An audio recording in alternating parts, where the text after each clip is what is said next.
fazer a leitura do texto com vocês, o texto que será pregado nessa noite. Vai do verso 1 ao verso número 16. Rogar aqui aos irmãos que, de certa maneira, estejam intercedendo por mim. No dia de hoje eu não tive a saúde boa. Fiz um esforço para estar juntamente com os irmãos aqui nessa noite. Peço ao Senhor que me dê voz até o final do culto, né? Estou com a saúde um pouco afetada. Irmãos, a leitura do texto vai do verso 1 ao verso de número 16. Essa é a leitura que nós teremos nessa noite. Verso 1 ao verso 16 vai ser o ponto de exposição da pregação do Evangelho. 2 apelos aqui eu vou fazer a você. O primeiro é que você esteja sempre com a palavra de Deus em aberto. Afinal de contas, nós vamos fazer um longo percurso pelas Escrituras Sagradas. Então, interessante que você tenha com a palavra de Deus em aberto. O segundo apelo que eu faço a você é que você mantenha sempre a atenção no texto que nós trataremos aqui nesta noite. Só para lembrar novamente aos irmãos, verso 1 ao verso 16 do capítulo 21. Então, nesse momento, façamos a leitura da palavra de Deus. E aconteceu que, separando-nos deles, navegamos e fomos correndo o caminho direito, e chegamos a Cós, e no dia seguinte a Rodes, de onde passamos a Pátara. E achando um navio que ia para a Fenícia, embarcamos nele e partimos, indo já à vista de Chipre, deixando-o à esquerda, navegamos para a Síria e chegamos a Tiro, porque o navio havia de descarregar ali a sua carga. E achando discípulos, ficamos ali 7 dias, e eles pelo Espírito diziam a Paulo que não subisse a Jerusalém. E havendo passado ali alguns dias, saímos e seguimos no caminho, acompanhando-nos todos com suas mulheres e filhos até fora da cidade. E postos de joelhos na praia, oramos. E despedindo-nos uns dos outros, subimos ao navio, e eles voltaram para suas casas. E nós, concluída a navegação de Tiro, viemos a Ptolemaida, e havendo saudado os irmãos, ficamos com eles um dia. E no dia seguinte, partindo dali Paulo, e nós que com ele estávamos, chegamos a Cesareia, e entrando em casa de Filipe, o evangelista, que era um dos 7, ficamos com este. E tinha este 4 filhas virgens que profetizavam. E demorando-nos ali por muitos dias, chegou da Judeia um profeta por nome Ágabo. E vindo ter conosco, tomou a cinta de Paulo, e ligando-se aos seus próprios pés e mãos, disse: Isto diz o Espírito Santo, assim ligarão os judeus em Jerusalém o homem de quem é esta cinta, e o entregarão nas mãos dos gentios. E ouvindo nós isto, rogamo-lhes, tanto nós como os que eram daquele lugar, que não subisse a Jerusalém. Mas Paulo respondeu: Que fazeis vós chorando e magoando-me o coração? Porque eu estou pronto não só para ser ligado, mas ainda a morrer em Jerusalém pelo nome do Senhor Jesus. E como não podíamos convencê-lo, nos aquietamos, dizendo: Faça-se a vontade do Senhor. Depois daqueles dias, havendo feito os nossos preparativos, subimos a Jerusalém. E foram também conosco alguns discípulos de Cesareia, levando consigo um certo Manasson, Cíprio, discípulo antigo com quem havíamos de hospedar-nos. Irmãos, nós temos até aqui a leitura da palavra de Deus, e será aqui nessa porção de texto bíblico que será exposta a palavra do Senhor. Deixa eu fazer aqui algumas colocações para os irmãos acerca do texto que a nós será remetido a palavra do Senhor. Primeiramente, lembrar aqui aos irmãos que Paulo, pregador do Evangelho, ele tem acabado de sair da cidade de Éfeso, e ele vai fazer um tour em 3 cidades: Tiro, Ptolemaida e Cesareia. Observe que o percurso que Paulo faz aqui, ao findar da 3ª viagem missionária, ela segue o mesmo ritmo do final da segunda viagem missionária. Ele sai de Éfeso e desemboca em Jerusalém, e essa é a ideia que nós temos aqui. Ele vai sair da cidade de Éfeso e vai passar por algumas cidades, confirmando a palavra de Deus. O aspecto aqui, quando eu falo de confirmar a palavra do Senhor, é porque era missão apostólica saber até em que momento aqueles homens que professavam a fé verdadeiramente eram cristãos. E esse ato se dava justamente com uma averiguação apostólica, ou seja, aquele apóstolo de Cristo, ou aquele discípulo de Cristo, ele seria um agente especial do Senhor para, juntamente das igrejas até então abertas, confirmar com eles até que ponto aqueles homens permaneceriam na fé. Então, esse é o motivo aqui aparente da terceira viagem missionária. Mas nós temos também um outro motivo, porque Paulo passa novamente por essas cidades. Não somente também seria para confirmar a fé daqueles irmãos, mas também para que a palavra de Deus mais uma vez fosse pregada, mais uma vez fosse testificada, mais uma vez fosse testemunhada. O sentido é de que a palavra de Deus sendo pregada nestes locais por um apóstolo confirma a veracidade daquela igreja, ou seja, aquela igreja seria verdadeiramente confirmada como uma igreja cristã. Porque observem só, irmãos, nessa época em que Paulo prega a palavra de Deus, havia alguns grupos que se diziam cristãos ou se diziam religiosos, mas não eram, porque as suas práticas e a fé que eles detinham, na verdade, contrariava todo o postulado bíblico, ou seja, não é somente que alguém fale de Deus, que de fato seja de Deus. Então, o passar de Paulo aqui por essas regiões também servia para confirmar a fé de muitos. Então, muitas pessoas se diziam cristãos, quando na verdade não tinham cristianismo algum. Entre eles, se destaca que já nessa época um grupo que primeiro atacou a igreja de Éfeso. Esse grupo era chamado grupo de gnósticos. Interessante é que a palavra gnóstico, ela está muito atrelada à palavra conhecimento. Gnose é uma palavra grega que é utilizada para conhecimento. E esse grupo que se instalava na igreja, eles tinham na verdade uma premissa, não era de chamar o homem ao conhecimento de Deus, mas era primeiramente chamar o homem ao conhecimento de si. A premissa desse grupo era: se o homem conhecer verdadeiramente a si, ele poderá, portanto, ser verdadeiramente feliz. Então, uma das razões para que esse grupo existisse era para chamar os homens para conhecer a si e amar aquelas coisas que o homem verdadeiramente iria tendo e colocando sobre o seu coração. Agora vejam só o ato equivocado. Imagine, irmão, se nós fôssemos fazer aquilo que de fato arde o nosso coração, ou aquilo que de fato desejamos. Todas as nossas ações, sem exceção, nos afastarão para bem distante do Senhor. E o grupo gnóstico tinha justamente esse tipo de filosofia, fazer com que o homem verdadeiramente amasse a si mesmo.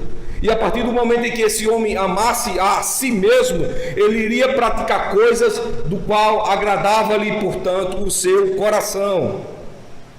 Uma das premissas desse grupo era dizer, por exemplo, que não existia pecado, e que pecado era algo que era puro da mente humana, e de que o homem era livre para fazer todas as coisas que lhe agradasse o coração.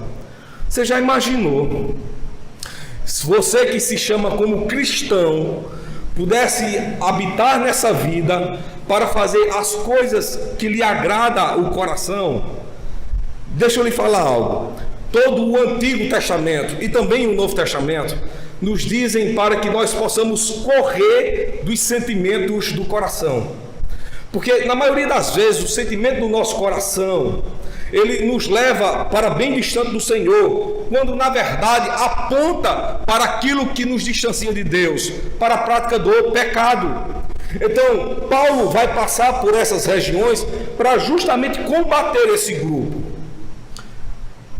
Se nós tivéssemos tempo aqui e fôssemos demorar horas na exposição da palavra de Deus, vocês veriam que quando Paulo escreve uma carta para a igreja de Éfeso, pessoal que ele acabara de sair, está lá no capítulo de número 20, foi objeto da minha pregação domingo passado, vocês veriam que quando Paulo escreve para a igreja de Éfeso, tem dois motivos ali da sua escrita. Primeiro, encorajar os crentes a permanecerem na fé.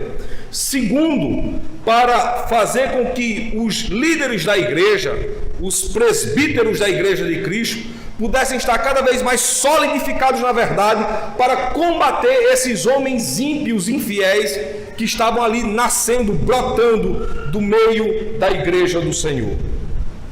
Portanto, aqui, irmãos, vamos diretamente ao texto. Eu vou fazer aqui uma quádrupla divisão do texto. A primeira divisão é a que nós observaremos agora, vai do verso 1 ao verso 4.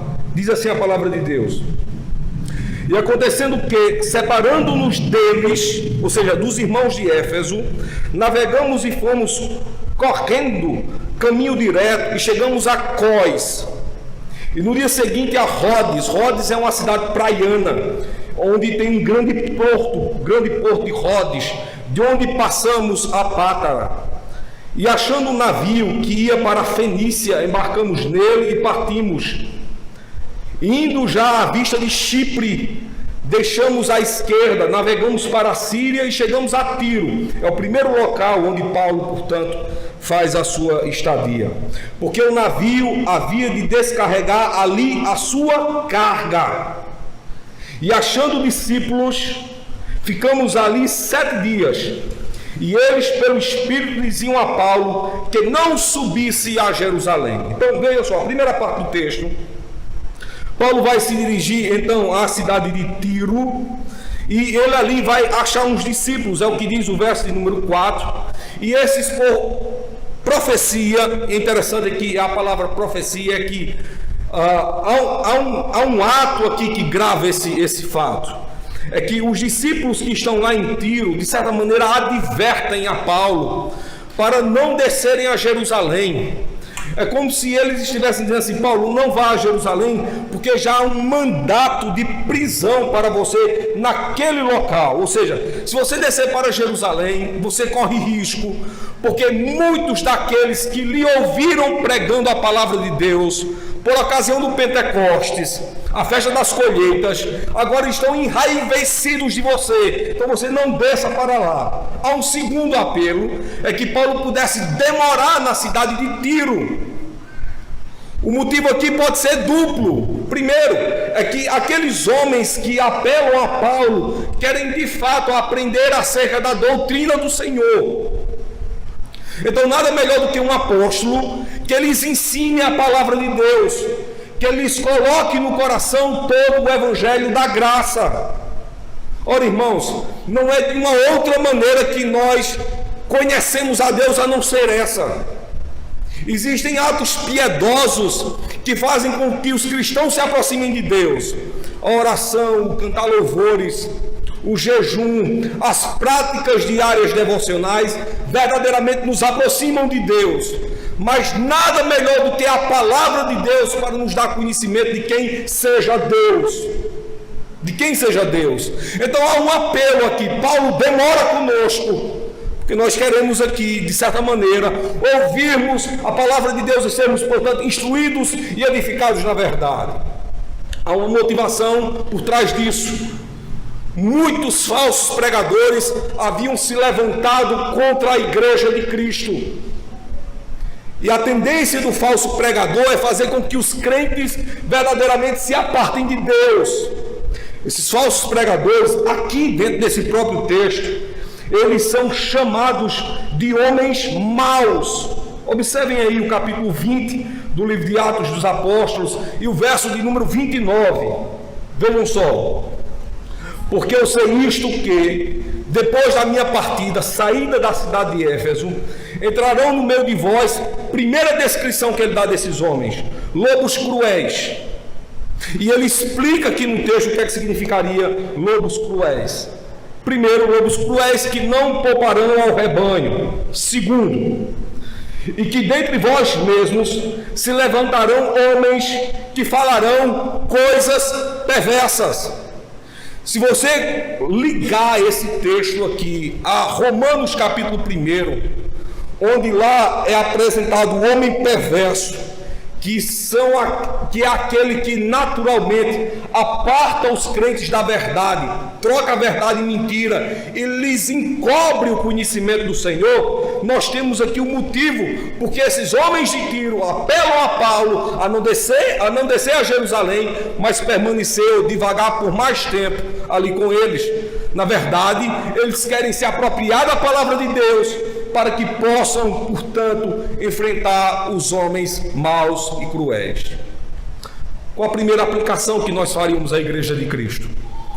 A primeira aplicação que nós faríamos aqui à Igreja de Cristo, ela de certa forma ressoaria entre nós meio como que um alerta, dizendo que a Igreja corre perigo quando, não somente se apartando do Evangelho, ouve palavras que não procedem de Cristo. Alguém pode dizer, e como é que nós ouviremos palavras hoje que podem proceder de Cristo? Se nós nos lembrarmos do que diz João 10, em que a ovelha reconhece a voz do seu pastor, e é claro, óbvio, que eu tenho que fazer aqui um alerta. O pastor da igreja não é esse que vos fala, mas o pastor da igreja é aquele que ouve as palavras deste pastorado, deste local, deste reduto, deste púlpito, dessa fortaleza da qual nós declaramos palavra de Deus.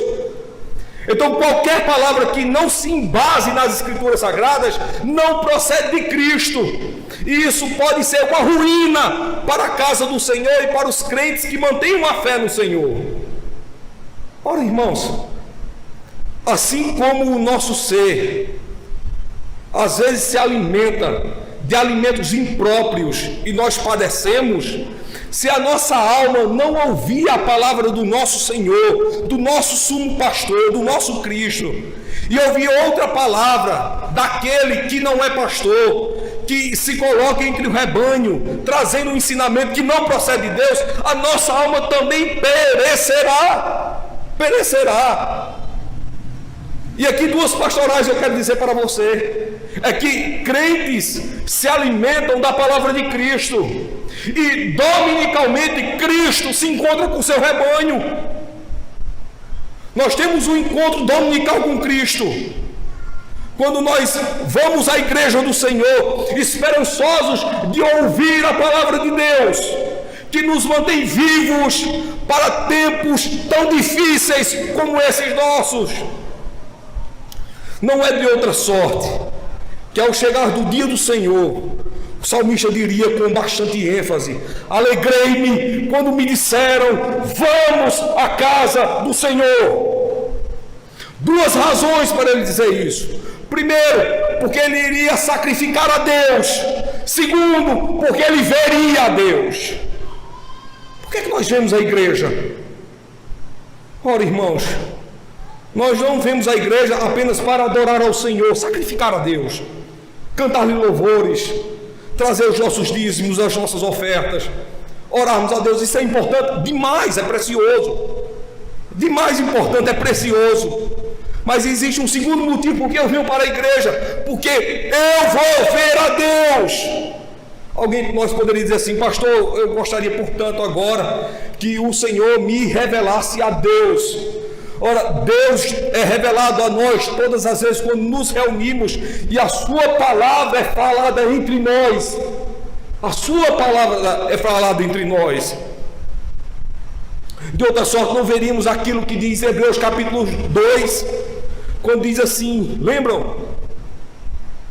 Porque eu estarei no meio de vós, falando do nome de Deus, e entre vós cantando louvores. É nessa sorte, irmãos, que nós provamos do Senhor. Abra sua Bíblia aí, no livro de Salmos, capítulo 22, e prove comigo dessa verdade tão ímpar que faz com que venhamos alegremente a provar da igreja de Cristo. Veja, no Salmo 22, irmãos, verso de número 22, ele diz assim: então declararei o teu nome a meus irmãos, louvar-te-ei no meio da congregação.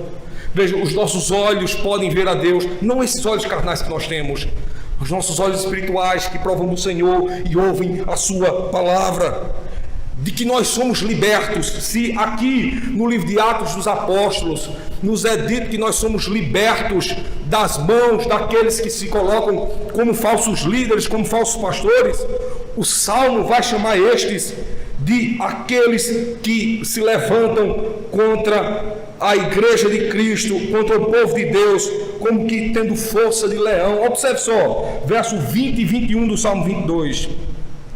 Livra a minha alma da espada, ou seja, da morte, e a minha predileta da força do cão. Aqui é literalmente não cão como diabo, mas cão como um lance de animais que se lançam de encontro à sua presa. Salva-me da boca do leão, sim, ouviste-me das pontas dos bois selvagens. Aí agora aparece aquele texto tão agradável, interessante, né? Que com os ouvidos nós vemos a Deus. Você seria que com os olhos, né? Mas nós vemos a Deus com os ouvidos quando ouvimos a sua palavra, né? Então declararei o teu nome a meus irmãos, louvar-te-ei no meio da congregação. Percebam, irmãos, o quanto é importante, portanto, estar no meio da igreja de Cristo. E os homens de Tiro sabem disso. E é interessante que esse texto aqui tem a distância de 2000 anos entre nós e eles. 2000 anos atrás os crentes já sabiam como era importante a gente se reunir para adorar ao Senhor e ouvir a sua palavra, porque Cristo se faria presente no nosso meio. E como eu disse para vocês, há um segundo motivo por que eles apelam para Paulo ficar ali. Havia um fortalecimento espiritual, irmãos. Aqueles homens estavam sendo perseguidos por serem cristãos, não era por outra coisa. Não era porque eram pobres, ou não era porque eram ricos, não é porque eram os mais belos ou os mais feios daquela sociedade, não é porque eles eram homens chatos, ou não é porque eles eram homens queridos, mas porque aqueles homens eram homens de Cristo, eram pessoas que pertenciam a Cristo. E eles tinham 1001 motivos para não se reunirem em pleno dia do Senhor para ouvir a palavra de Deus. Ora, eles poderiam sofrer o dano de um ensino falso, mas poderiam sofrer também a visita de soldados romanos que poderiam prendê-los e retirá-los de seus lares para lhes levarem para uma grande detenção. E conhecendo bem todo o aspecto que envolve o Novo Testamento, não somente a prisão era a casa última daqueles que se diziam cristãos, mas muitos que eram chamados de cristãos eram literalmente levados à morte. Ou seja, antes de pensarem em suas vidas, aqueles crentes pensavam em Cristo. Antes de pensarem em suas vidas, aqueles crentes pensavam em Cristo.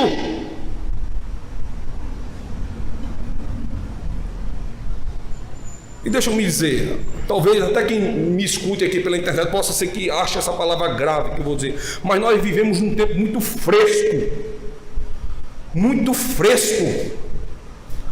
onde as pessoas se sentem magoadas por tudo. Se o pastor coloca uma camisa rosa, aquele pastor parece que está meio senhão, viu? Se coloca uma camisa branca, olha, o pastor é meio que supersticioso, você vê, ele só veste branco. Ele pensa que vestindo branco será mais santo que os demais. Olha o pastor com aquela camisa preta. Será que ele agora é daqueles que se juntam para adorar os mortos? Será que morreu alguém e ele agora está prestando luto? E se for assim, ele se torna igual aos demais pagãos? Hoje nós vivemos num tempo, literalmente, num tempo fresco. Essa é a palavra, fresco. Onde por tudo as pessoas se magoam. Literalmente por tudo as pessoas se magoam. E a primeira coisa que pensam é: eu vou abandonar a igreja de Cristo. Às vezes, irmãos, quando eu vejo um discurso desse, eu fico pensando: e quando foi que essa mazela foi de Cristo? Quando foi que uma pessoa dessa abriu a boca ou verdadeiramente foi de Cristo? Porque por tudo tendem a abandonar o Senhor, irmãos. Por tudo. Se chove, reclama. Se tem sol, reclama. Nunca nada lhes agrada. Ou se agrada um grupo, desagrada outro. Ou se faz sorrir alguns, faz entristecer outros. Irmãos, esses crentes aqui se reuniam publicamente, mesmo sabendo que as ordens imperiais estavam dispostas para levá-los à prisão e à morte. E nem assim isso impediu que aqueles crentes celebrassem a Deus. E aqui, irmãos, quando nós comparamos literalmente a vida daqueles homens, daqueles mártires, com a nossa hoje, meu irmão, há uma grande diferença. Há uma grande diferença. O mesmo é o Deus, a forma de adoração é a mesma, mas o comportamento é completamente diferente. Aqueles crentes anelavam por Cristo, ansiavam por Cristo, contavam as horas para chegarem no dia do Senhor e correrem ao encontro de Cristo.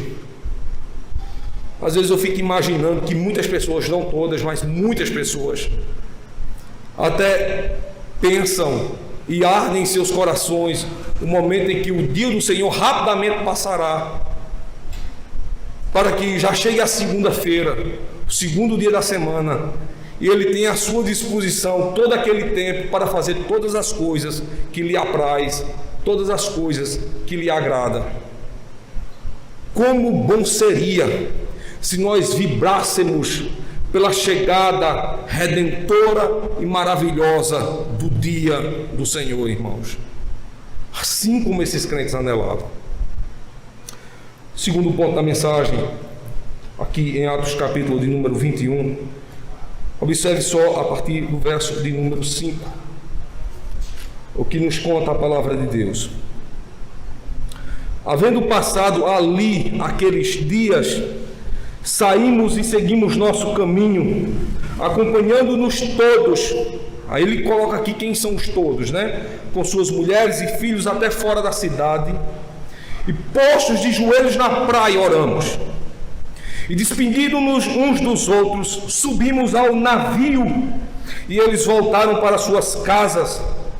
E nós, concluída a navegação de Tiro, viemos a Ptolemaida, o segundo local de onde Paulo partira até chegar a Cesareia. E havendo ali saudado os irmãos, ficamos com eles um dia. Observem só a leitura do texto. Entre o verso 5 e o verso 7, nós somos exortados que toda a igreja de Cristo caminhava em conjunto. E observe a palavra aqui aliancista que nós temos no texto. Eram os homens, as mulheres e seus filhos. Todos eles caminhavam junto dos pregadores. E juntos agradeciam a Deus, porque provaram do Evangelho, colocavam-se de joelhos na praia. Obviamente que muitos de outras religiões, ou sem religião alguma, os pagãos, observavam aquela prática e poderiam dizer em seus corações: que coisa mais pavorosa! Homens, mulheres e filhos, crianças, colocando-se de joelhos, agradecendo a quem? Por que fazem aquilo? Verdadeiramente o mundo nunca compreenderá muitas de nossas ações. Nunca compreenderá.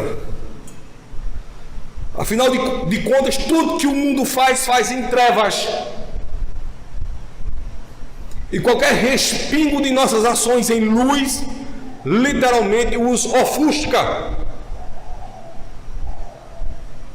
Aqui esses crentes provam da lealdade ao seu Deus. E em forma de agradecimento pela vida do pregador, Paulo, rendem graças ao Senhor. Nós temos uma lição moral aqui. É que diretamente eles não estão gratos a Paulo. Eles não rendem tributo e nem louvor a Paulo.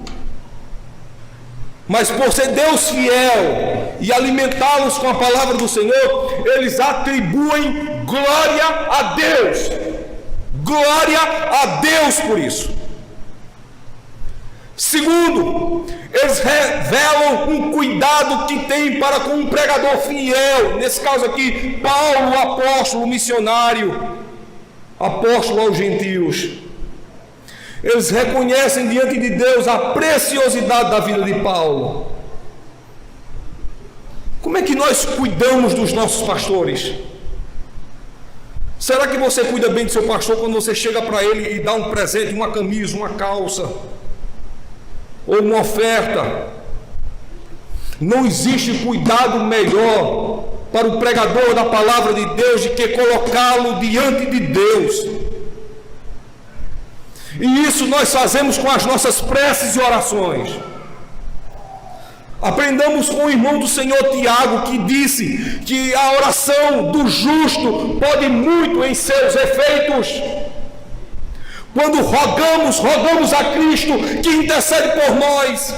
Quando pedimos a Cristo que pede por nós. E nós temos aquela lição da qual está no Evangelho, a grande lição evangélica, que diz: pedindo o filho porventura ao pai um peixe, lhe dará uma serpente. Pedindo o filho porventura ao pai pão, lhe dará por presente uma pedra? De maneira alguma. Quando rogamos a Cristo, Cristo roga por nós. Quando oramos a Cristo, Cristo ora por nós.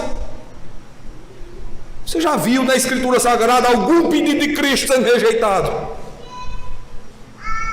Como é que você vela, portanto, por aqueles que cuidam de vossas almas? Não é afagando-lhes o coração, não é abraçando e dizer assim: pastor, eu amo você demais.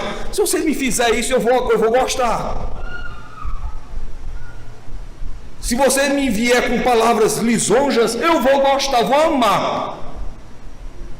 Mas se você quiser guardar a minha alma, me coloque diante de Cristo, para que Cristo me coloque diante de Deus.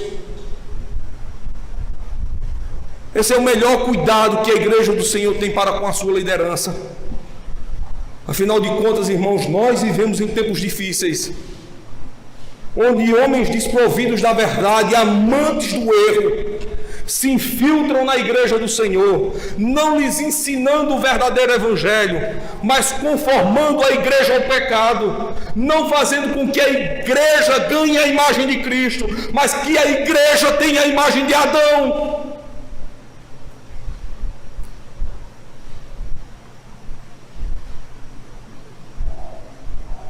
As pessoas que não gostam de ser repreendidas, exortadas na verdade, e se apropriam daquele falso direito do qual chamei aqui época fresca, em que de tudo reclamam, e que quando são repreendidos na verdade, primeiro ato é, portanto, correrem da presença do Senhor, assim como Adão e Eva fizeram lá em Gênesis capítulo 3. Nós precisamos aqui ter a atitude desses cristãos aqui. Eles são exemplos para nós. E por essas coisas nós temos que sermos gratos a Deus, irmãos. Colocarmos o nosso fervente coração em uma busca pelo nosso Senhor e para o louvor de sua própria glória. se nós fugirmos desse padrão, nós fugimos da presença de Cristo. Se nós não encontramos essa razão, ela, portanto, não guardará o nosso coração, mas exporá a nossa vida.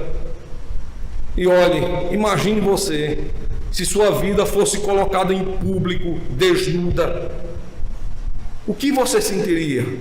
Prazer ou vergonha? Alegria ou tristeza?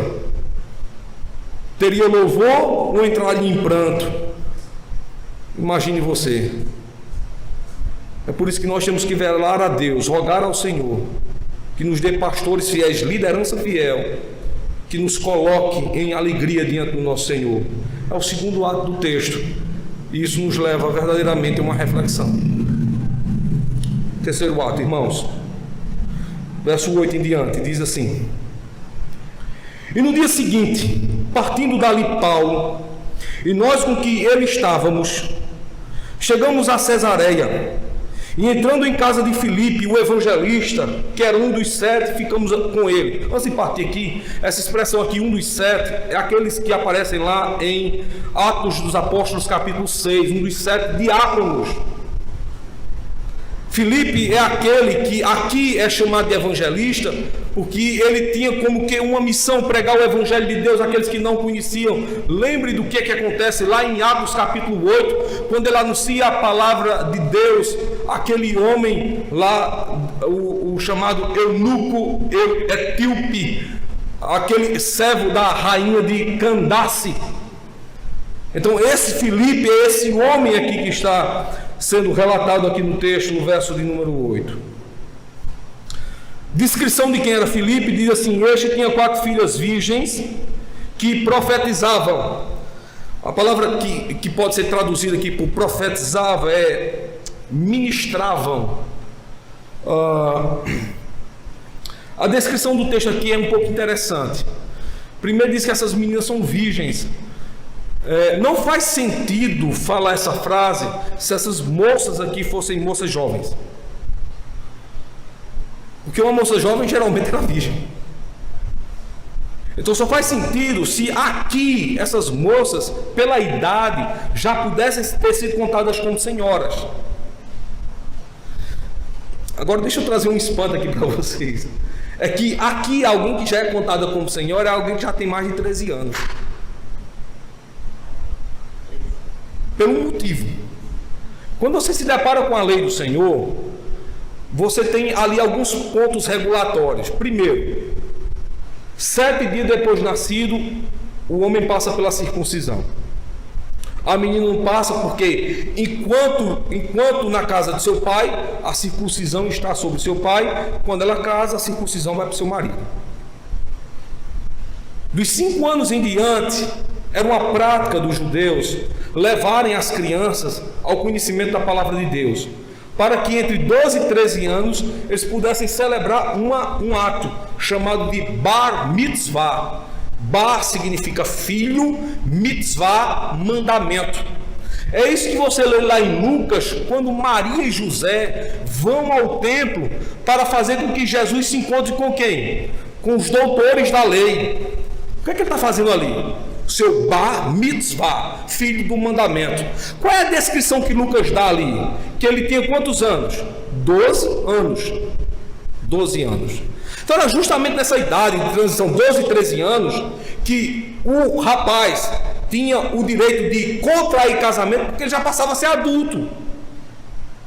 Então provavelmente essas meninas aqui já tinham passado dessa fase de 13 anos e já estavam prontas para o casamento. Mas tem um segundo detalhe, é que o texto diz que elas profetizavam. A palavra profetizar aqui é pregar. Na tradição judaica, então, dos 13 aos 30 anos, aquele filho ou aquela filha seria, portanto, educado literalmente na Taná. Taná é uma expressão que junta 3 palavras. Teá significa Torá, que significa a lei, vai de Gênesis a Deuteronômio. N-A significa Navim, que significa profetas. São todos aqueles livros que nós chamamos de profetas maiores e profetas menores. um total de 17 livros, 12 livros dos profetas menores, 5 livros dos profetas maiores, e o K de Tanakh significa Ketuvim, que é os escritos, uma outra coleção também de 22 livros, aliás, de 17 livros. Aqueles livros que partem ali do livro de Josué, aí vai para Juízes, e termina lá com o livro que nós chamamos de Eclesiastes, ou dependendo da escritura sagrada, da demarcação de Cantares de Salomão. Esse período de análise dessa parte da escritura vai dos 13 aos 30 anos. Mas só depois dos 30 anos, o homem se dirige ao templo, se lava publicamente e começa a pregar a palavra de Deus. Deixa eu fazer um lembrete aqui para vocês. Com que idade Cristo começa a pregar a palavra de Deus? 30 anos. Antes de pregar a palavra de Deus, o que é que acontece com ele? Aquele rito de lavagem, né? Ele vai até o Jordão, é batizado por João Batista junto às águas do Jordão. Só depois dali você tem Cristo como pregador. Vocês já tinham percebido isso? Se não, é só para mim explicar essa parte aqui. Por que essas meninas são chamadas de profetisas ou pregadores? Significa dizer que essas meninas aqui parece que já têm uma idade já um pouquinho avançada. Estão com mais de 30 anos. Elas aqui são chamadas de pregadoras.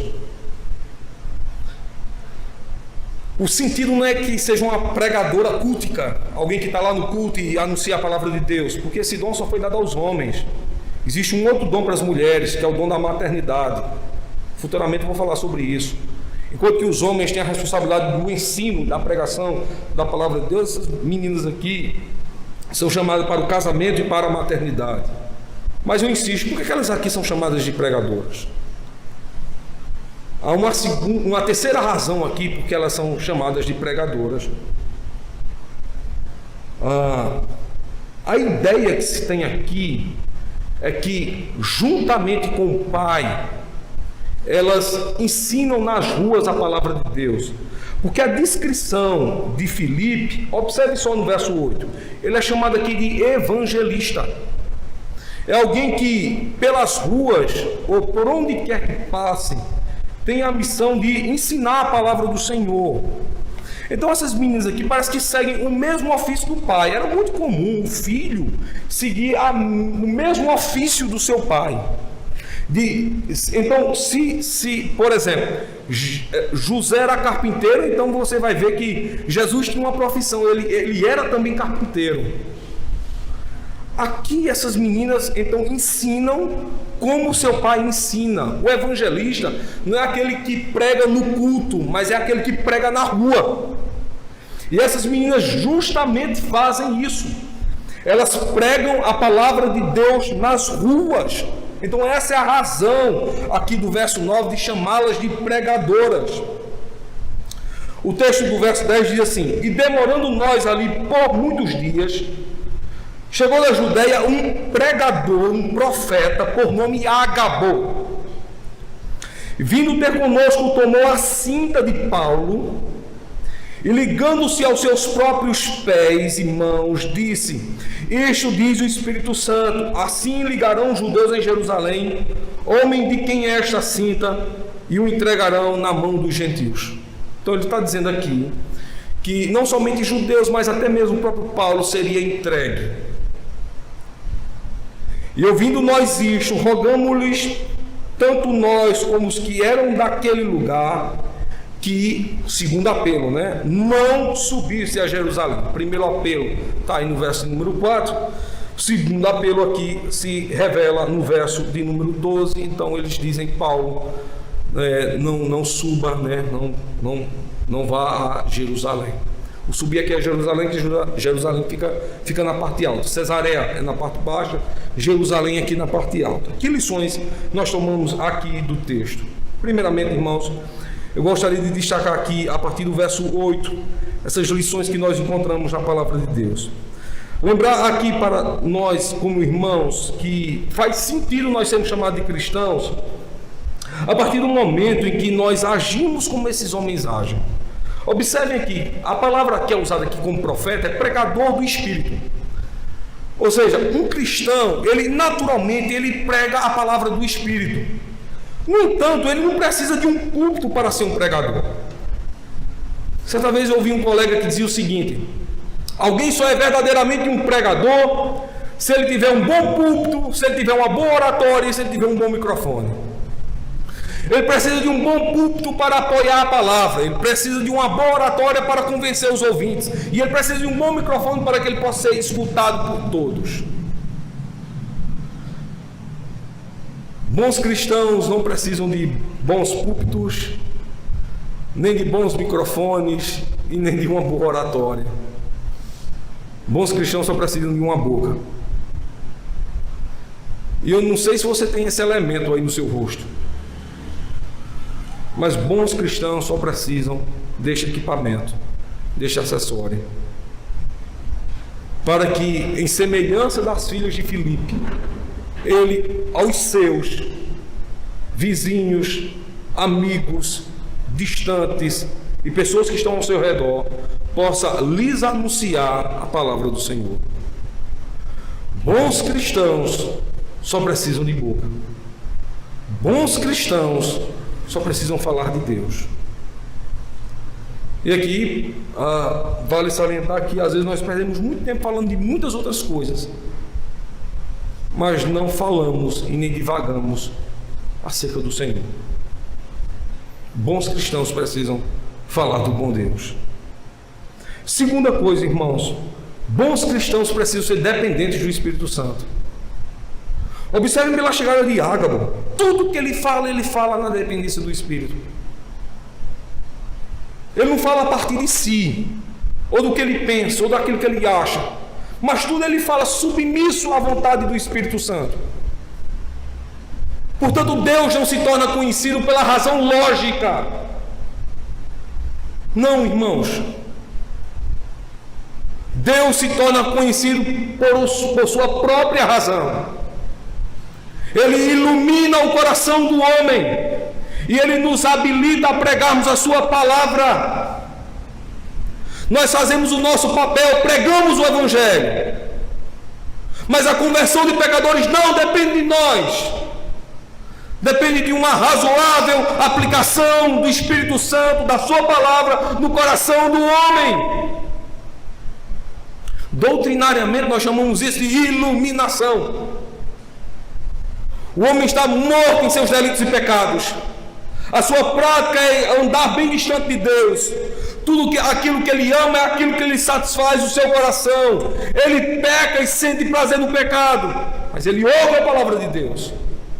E ao ouvir a palavra de Deus, ele se torna iluminado por Deus e se rende a Cristo, como alguém que não tem para onde ir, a não ser aos pés de Cristo.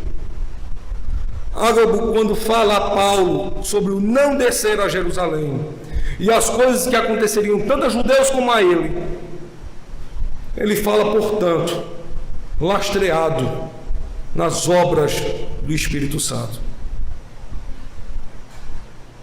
Que obras seriam essas?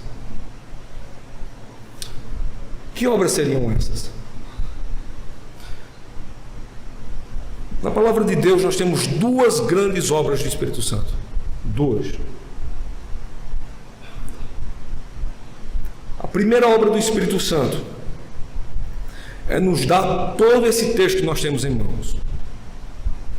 Pedro disse que homens inspirados pelo Espírito Santo falaram e revelaram as coisas de Deus a nós. E os evangelistas nos afirmam que Maria deu à luz sobre obra e graça do Espírito Santo. Deu à luz a Cristo. Quais obras devemos conhecer para falar a partir do Espírito Santo? A palavra de Deus e a Cristo nosso Senhor. Precisamos da palavra de Deus e precisamos de Cristo. Eis a razão por que nós falaremos de Deus. Se você tentar falar do Senhor a parte de Cristo, isso não revela a obra do Espírito Santo. E se você tenta falar de Deus a parte da Escritura, isso não é obra do Espírito Santo. Deus só se torna conhecido por meio de Cristo, e Cristo pela sua palavra. Ora, um dos discípulos disse: Senhor, mostra-nos o Pai. Cristo diz assim: há tanto tempo estou convosco que ainda não me conhece. Cristo diz assim: se você quer conhecer a Deus, conheça a mim. Aí, uma segunda pergunta: e como é que nós te conhecemos? João responde isso, lá no capítulo 7, no verso número 38. Quem crê em mim, conforme diz a Escritura, rios de água viva fluirão do seu ventre. A única forma verdadeira de levarmos Deus ao coração do homem é quando falamos de Cristo e Cristo por meio da sua palavra. Isso é obra do Espírito Santo, irmãos. A obra do Espírito Santo não é aquele acanalhamento que as pessoas saem na rua gritando palavras que ninguém entende, revelando coisas que pertencem à carochinha, dizendo bobagens que não partem do Evangelho, trazendo revelações que são engano, trazendo palavras que são fruto da carne. Não, irmãos, a obra do Espírito Santo está ligada à manifestação da pública descrição de Cristo e Cristo por meio da palavra. Somente assim Deus se torna conhecido no coração do homem. Ah, pastor, meu vizinho não conhece a Deus, ele é inimigo da verdade, o que é que eu vou fazer por ele? Ora, você só tem duas opções. Se ele for aquele tipo de vizinho chato, estardalhaçoso, aquele que faz zoado e briga, ou você denuncia ele para a polícia, ou você prega o Evangelho de Deus para ele. Das duas, uma. Você não tem uma outra opção. Eu creio que a opção número 2 seja mais válida. Pregue a palavra de Deus para ele. Leve o Evangelho da graça. Faça com que ele conheça a Cristo, para que conhecendo a Cristo ele conheça a Deus. Faça isso e você viverá, e viverá ele também. Às vezes nós queremos agir nesse mundo com as nossas próprias razões. E deixa eu dizer algo mais para você. Sabia que biblicamente nós não temos direito algum, que todo o nosso direito ele é literalmente calcado e colocado na cruz. Nós não passamos de servos, e às vezes até servos inúteis, porque até aquilo que deveríamos fazer nós não fazemos. Então, irmão, se nós somos crentes, nós devemos andar segundo esse padrão que a nós é estabelecido. Essa é a grande terceira verdade que o texto bíblico nos mostra. E quarta e última verdade, o texto bíblico a partir do verso de número 13 nos diz o seguinte: mas Paulo, respondendo a Ágabo, disse: que fazeis vós, chorando e magoando-me o coração? Porque eu estou pronto não só para ser ligado, a palavra aqui, ligado, é ser detido. Então Paulo está dizendo assim, por que vocês estão afetando o meu coração, me constrangendo, fazendo com que o meu coração se torne pesaroso? Porque eu estou pronto para ser detido, mas ainda morrer em Jerusalém pelo nome do Senhor Jesus. E como não podíamos convencê-lo, nos aquietamos dizendo, aqui nós temos Lucas agora dizendo, ou seja, Lucas está dizendo assim, nós não podemos convencer a Paulo de ficar aqui. O texto diz assim, faça-se a vontade do Senhor. Depois daqueles dias, havendo feito os nossos preparativos, subimos a Jerusalém. E foram também conosco alguns discípulos de Cesareia, levando consigo um certo Manasson, Cíprio, discípulo antigo, com quem havíamos de hospedar-nos. Então aqui nós terminamos a parte que marca a entrada de Paulo em Jerusalém. Observe só essa estrutura textual aqui que nos ensina muito.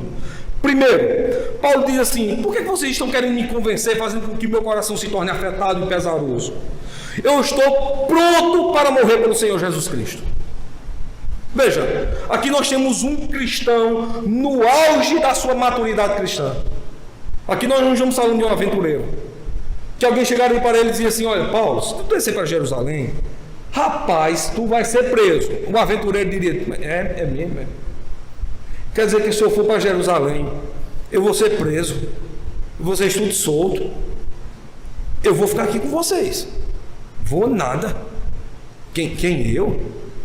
Aí eu dizia assim: mas Paulo, veja só, se você não for para Jerusalém, muitas pessoas deixaram de ouvir o evangelho. Aí o camarada ia dizer assim: oxente, aí tu quer que eu vá ser preso? Eu vou descer para Jerusalém para ser preso, vocês tudo soltos, então vá vocês, eu fico aqui. Vá vocês, eu fico aqui. O aventureiro diria isso: tu é doido, rapaz, eu descer para Jerusalém ser preso, arriscado até morrer. Vou nada. Que negócio é esse? Você tá doido, rapaz? Que morrolasse o evangelho. Quando eu vou. Quando os soldados saírem de lá, quando o povo, aqueles que estão enraivecidos comigo, morrerem, então eu vou lá, pregar a palavra de Deus, aqueles que terão de ouvir, ouvirão, e se converterão a Cristo. O aventureiro diria isso, meu irmão. O aventureiro, ele pensa em si. Ele pensa em si, em sua própria glória. Ele não quer perder o brilho. É aventureiro. Ele pensa na sua vida, no seu bem-estar. Aqui nós temos a marca de um verdadeiro cristão. Ele não pensa em seu bem-estar. Ele está pronto para sacrificar-se. É aqui que nós temos aquela velha medida do cristão. Como é que nós sabemos que somos cristãos? É aquela velha medida, a vara de medir. É se nós estamos prontos para nos sacrificarmos por amor a Cristo. Paulo, se tu descer para Jerusalém, é arriscado ser preso. O que é que Paulo responde? Olha, eu estou pronto até para dar minha vida por Cristo. Vou embora, meu irmão. Estou indo embora. Eis a minha missão. Pregarei a palavra de Deus. Se livre ou se preso, pouco me importa. O que é que ele responde aos irmãos lá em Filipos? A minha vida eu tenho por perda, por amor a Cristo. O viver para mim é o quê? Lucro, meu irmão. O que tinha de ganhar, já ganhei. Se tiver de ser preso e morto, preso e morto viverei. Segundo, irmãos, Lucas diz, olha, e como não pudesse convencê-lo ou mudar a situação, o que é que eles fazem? Paulo, seja feita a tua vontade. Não, né, irmãos? Qual é a decisão que deve pesar no coração de um cristão?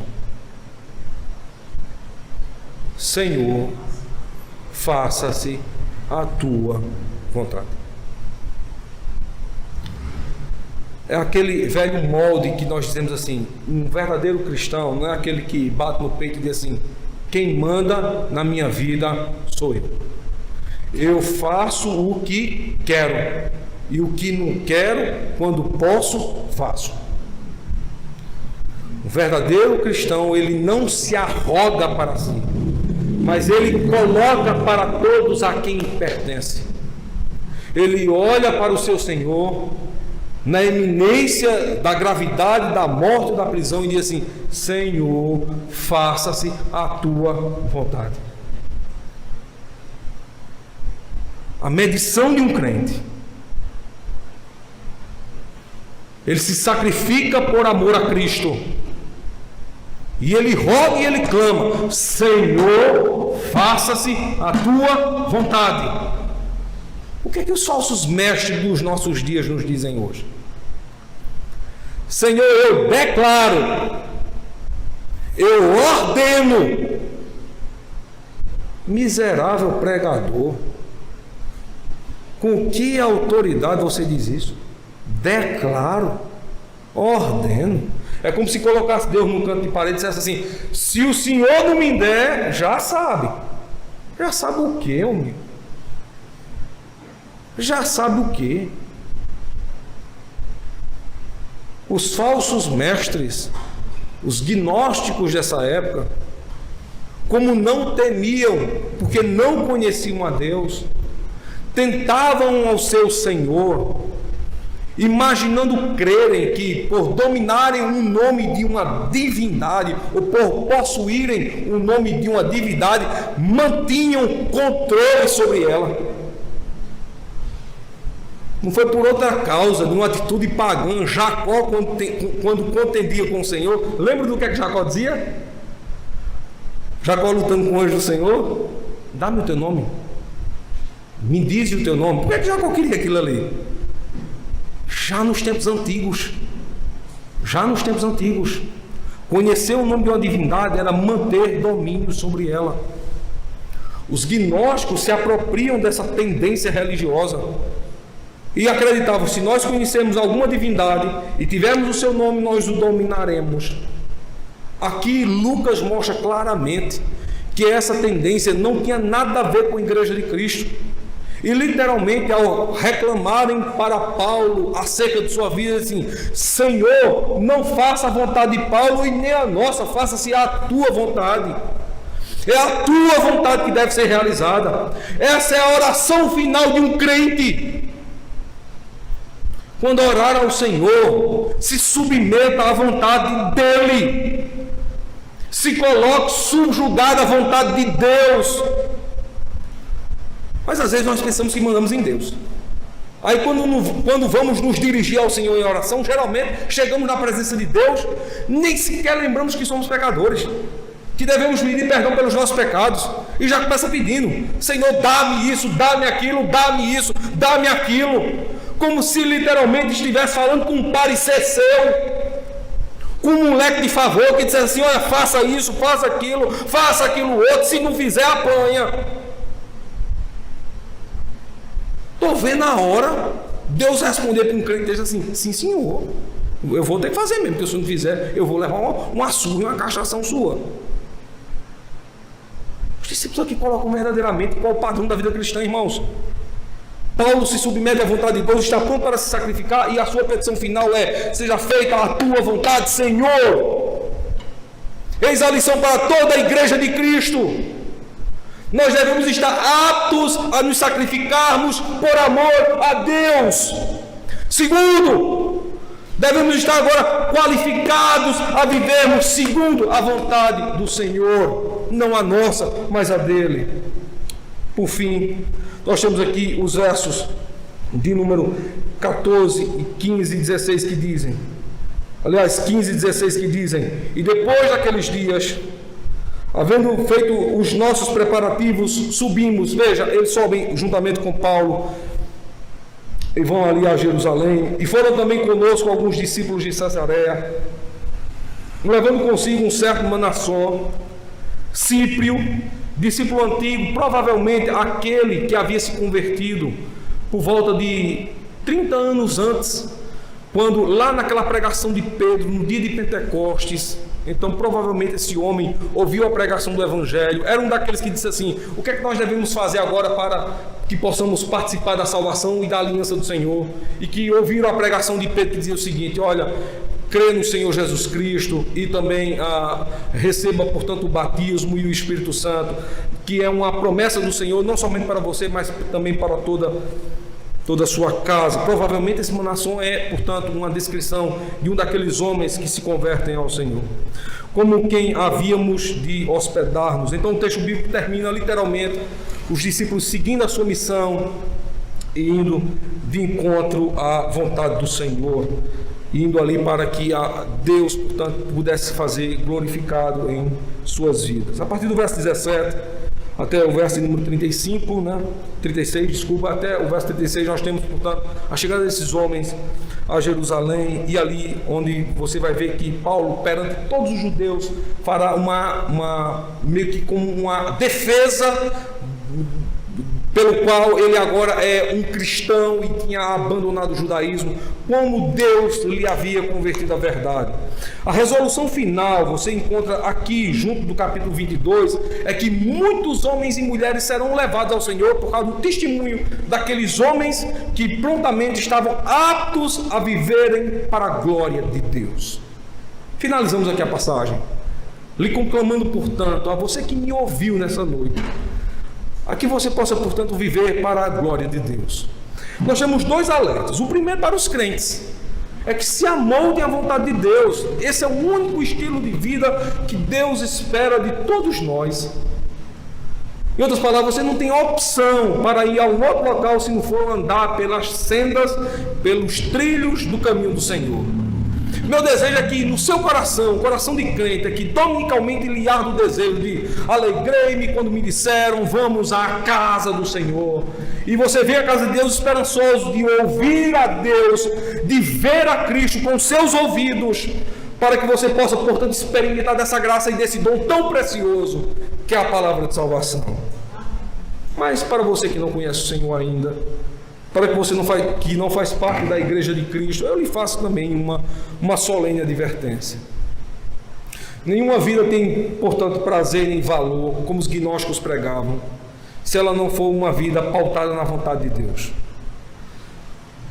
A própria Escritura, a revelação do Espírito Santo, a profecia de Ágabo nos diz o seguinte, que nas palavras de Tiago, a nossa vida ela é rapidamente definida, como um vapor que aparece por um pouco e logo desvanece. Eu acho que você conhece essa imagem. Você acorda de manhã, se você é daquelas pessoas que acordam de manhã cedo, né? Aí você chega perto da sua cozinha, a sua mãe está preparando lá a chaleira. Aí, se a chaleira da sua casa for aquelas chaleiras, que eram chaleiras bonitas, parecia um pato, aquele bico de pato, você olha para o bico da chaleira e está lá, saindo aquele vaporzinho branco, né? Ao mesmo instante que você olha, ao mesmo instante ele já desaparece. Eis a razão da nossa vida. Ela é um vapor que aparece por um pouco e logo se desvanece. Sabe por quê? Porque nossa vida é comparada com a eternidade. Ainda que você dure 100 anos, 100 anos é como que fosse um piscar de olhos comparado com a eternidade.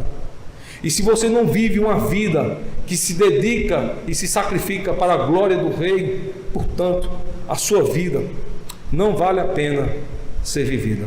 A alegria verdadeira é quando nós conhecemos e servimos ao Senhor. É um alerta para você. Deus lhe abençoe. Ele agracie. Bora ficar de pé.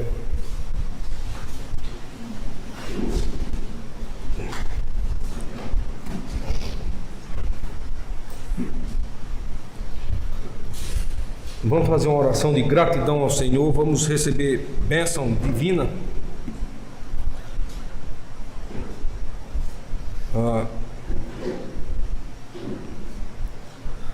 Vamos rogar a Deus que literalmente nos traga ao nosso coração esse dever de verdadeiramente adorá-lo como Ele requer. Vamos orar, irmãos. Soberano Senhor, nós te agradecemos e louvamos o Teu nome por Teu cuidado e por Tua guarda e proteção. Te agradecemos porque o Senhor tem sido bom e maravilhoso para com as nossas vidas, e o reflexo disso é que Tua maravilhosa salvação tem nos achado. E assim como o Senhor fez antes, rogamos que faça-se hoje conosco. Nos ajude a sermos fiéis, a nos apresentarmos diante de Ti, para vivermos para o louvor de Tua própria glória. Pedimos que aqueles que são chamados na Tua aliança, que o Senhor os mantenha. E rogamos por aqueles que ainda não Te conhecem, que o Senhor verdadeiramente os ilumine, os salve, para que eles juntamente conosco possam Te servir como convém aos santos fiéis. É a nossa oração, é o nosso rogo, é o nosso desejo, é a nossa petição. E o fazemos em Cristo Jesus, o nosso Senhor, aquele que vive e que reina para todos sempre. Amém.